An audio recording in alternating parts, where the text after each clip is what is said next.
નમસ્કાર, આપ જોઈ રહ્યા છો નેશન પ્લસ ન્યૂઝ. હું છું આપની સાથે હેતલ ભગત. મકરપુરામાં જૂના ઝઘડાની અદાવતે યુવક પર તીક્ષ્ણ હથિયારથી હુમલો કરવામાં આવ્યો છે.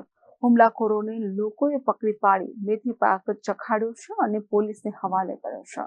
શહેરમાં કાયદો અને વ્યવસ્થાની સ્થિતિ હજી પણ કથળેલી હાલતમાં જોવા મળી રહી છે. ગુનેગારોમાં પોલીસનો ભય સહેજ પણ દેખાતો નથી, જેના કારણે હવે માથાભારે શખ્સો ખુલ્લેઆમ જાહેરમાં તીક્ષ્ણ હથિયાર વડે હુમલો કર્યો હોવાની ઘટના બનવા પામે છે, જેમાં યુવકે પોતાનો સ્વબચાવ કરવાનો પ્રયાસ કર્યો હતો, પરંતુ માથાભારે ઇસમે ચાકુના ઘા ઝીકી યુવાનને ગંભીર ઈજા પહોંચાડી હતી. આ બનાવની જાણ મકરપુરા પોલીસને થતા પોલીસ સ્ટાફ ઘટના સ્થળે દોડી આવ્યો હતો અને તપાસ હાથ ધરી હતી. પોલીસે ગુનો નોંધી હુમલાખોરોને ઝડપી પાડવા કવાયત હાથ ધરી હતી. ઉલ્લેખનીય છે કે ભાજપના પૂર્વ કાઉન્સિલર રમેશ પરમારના પુત્ર તપનની ચકચારી હત્યા કેસ બાદ વડોદરા પોલીસ સફાળી જાગી અને ઠેર ઠેર કોમ્બિંગ તેમજ દબાણો દૂર કરવાની કાર્યવાહી કરવામાં આવી હતી. છતાંય હજી પણ શહેરમાં ગુનેગારો બેખોફ બની ગુનાઓને અંજામ આપી રહ્યા છે. વડોદરા શહેરમાં મકરપુરા વિસ્તારમાં સોમવારના રોજ જૂના ઝઘડાની અદાવત રાખી બે યુવકો વચ્ચે સામસામે મારામારી થઈ હતી. આ મારામારીમાં તીક્ષ્ણ હથિયાર સાથે આવી પહોંચેલા યુવકે બીજા યુવક પર હુમલો કર્યો હતો, ત્યારે વિસ્તારમાં અચાનક ઘટના બનતા અફરાતફરી મચી જવા પામી હતી. તીક્ષ્ણ હથિયારથી એકબીજા પર હુમલો કરવામાં આવ્યો હતો, જેમાં વિસ્તારના લોકો ભેગા થઈ ગયા હતા. ત્યાં થયેલી ભીડમાંથી કોઈ પોલીસને ફોન કરતા મકરપુરા પોલીસ સ્થળ પર દોડી આવી હતી અને સમગ્ર મામલે તપાસ હાથ ધરી હતી. પોલીસે આ બે જણ વચ્ચે થયેલ મારામારીમાં ઇજાગ્રસ્તની સારવાર કરાવવા હોસ્પિટલ ખાતે મોકલી આગળની કાયદેસરની કાર્યવાહી હાથ ધરી હતી.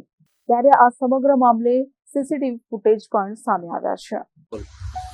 જી સર, આજ રોજે બનાવ બન્યો નગરમાં, શું બન્યું હતું સર અને કોને ચપ્પુ મારી છે? कुछ तो 4-5 દિવસ અગાઉ મકરપુરા પોલીસ સ્ટેશન દ્વારા એક કેસ કરવામાં આવ્યો હતો 6 પેટીનો. એમાં આરોપી હરિઓમ નામનો વ્યક્તિ હતો અને જે તપાસમાં અમુક બીજા નામ ખોલવામાં આવ્યા હતા. એમાં જે નામ ખોલવામાં આવ્યા હતા એમાંનું એક નામ જતીન કરીને જતીન રાઠવા હતું અને એ અદાવતમાં કે તમારું નામ કેમ પોલીસને આપ્યું, એ અદાવતમાં આજે એ નશાની હાલતમાં અહીંયા આવ્યો હતો અને ચપ્પાથી છરીના ઘા કર્યા હતા. તુરંત જ પોલીસ સ્થળે પહોંચી ગઈ હતી અને જેને ઘા વાગ્યા છે તે હરિઓમને એસએચ હોસ્પિટલમાં લઈ જવામાં આવ્યો છે અને એની હાલમાં સારવાર ચાલી રહી છે. તથા જે આરોપી છે જતીન રાઠવા, તેને પણ થોડી ઈજા થઈ છે અને તે પણ બેહોશ હાલતમાં હતો, તો તેને પણ હોસ્પિટલ લઈ જવામાં આવ્યો છે અને આગળની કાર્યવાહી આગળની તપાસ છે સાયન્ટિફિક એવિડન્સ કલેક્ટ કરીને પોલીસ સ્ટેશનથી કરવામાં આવી રહી છે. જે સર હરિઓમ છે એના પણ પ્રોવિઝન સિવાય બીજા પણ ગુનાહિત વિકાસ કર્યો?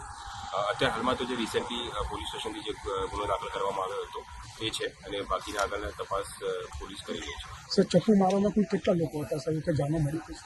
આ અત્યારે હાલ પૂરતું તો આ જતીન રાઠવા એક જ નામ સામે આવી રહ્યું છે અને બાકી અમે સીસીટીવી ફૂટેજને બધા કલેક્ટ કરી રહ્યા છીએ, તેના આધારે તપાસ આગળ કરવામાં આવે. સર, સોશિયલ મીડિયામાં એક વિડીયો વાયરલ થઈ રહ્યો છે કે પકડીને ચપ્પુ મારવામાં આવી રહ્યો છે 3 થી 4 જણા, એમાં કઈ 2-3 લેડીઝો પણ દેખાઈ રહી છે. એ જે વિડીયો છે એ એકચ્યુઅલી ચપ્પુ માર્યા પછી જેને ચપ્પુ માર્યું છે એની પાસે ચપ્પુ છોડાવવા માટેનો પ્રયાસ કરવાનો વિડીયો છે.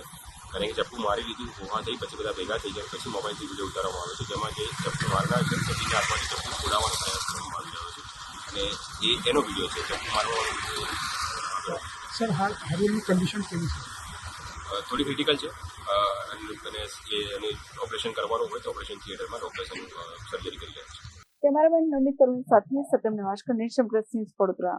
સમાચારોના સતત અપડેટ મેળવવા માટે અમારી નેશન પ્લસ ન્યૂઝની યુટ્યુબ ચેનલને સબસ્ક્રાઇબ કરો, બેલ આઇકન દબાવો અને જોડાયેલા રહો ફેસબુક, ઇન્સ્ટાગ્રામ અને ટ્વિટર પર.